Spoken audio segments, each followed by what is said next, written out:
మంచిర్యాల జిల్లా చెన్నూరు మండలంలోని కృష్ణంపేట గ్రామంలో వరలక్ష్మి సీసీఐ పత్తి కొనుగోలు కేంద్రం వద్ద రైతులు ఆందోళన చేపట్టారు. పత్తి కొనుగోలు కేంద్రం నిర్వాహకులు మోసాలకు పాల్పడుతున్నారని రోడ్డుపై బైఠాయించి రాస్తారోకో చేశారు.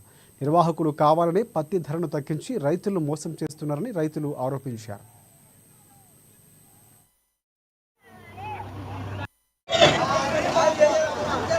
రైతుల దగ్గర ఉన్న ఫస్ట్ క్వాలిటీ పత్తే ఉడవక ముందు గవర్నమెంట్ సలహాలతోటి రైతు నష్టం చేసే పొజిషన్ లో ఉన్నది కాబట్టి రైతుకు న్యాయం జరిగేదాకా ఈ రోడ్డు లేచేదే లేదు. మా ప్రాణాలు పోయినా మారేగా రైతులకు న్యాయం జరిగేదాకా రోడ్డు మీద లేవమని ప్రకటిస్తున్నాం.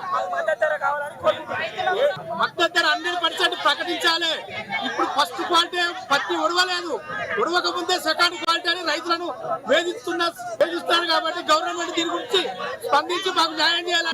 ఇప్పుడు ఫస్ట్ క్వాలిటీ ఇంకా ఉడవలేదు రైతుల దగ్గర, ఇప్పుడు సెకండ్ పికింగ్ అనే పేరుతోటి రైతులకు నష్టం చేసే పరిస్థితి ఉంటే మాత్రం రోడ్డును నిర్బంధం చేస్తామని రైతులు మాట్లాడుతున్నారు. సరే ఈరోజు నిన్న రేట్లు మేము మార్కెట్ తీసుకొచ్చినాం. సడన్ గా వాళ్ళు 100 రూపాయలు తెగిందని చెప్పి మాకు రైతులకు మద్దతు ధర కావాలని మేము రోడ్డు మీద బయట వేసి మిల్లులను అడిగితే వాళ్ళు రోడ్డు మీద ధర చేస్తాం. సడన్ గా రేట్ తీస్తే మేము రైతులు పెట్టేసాం.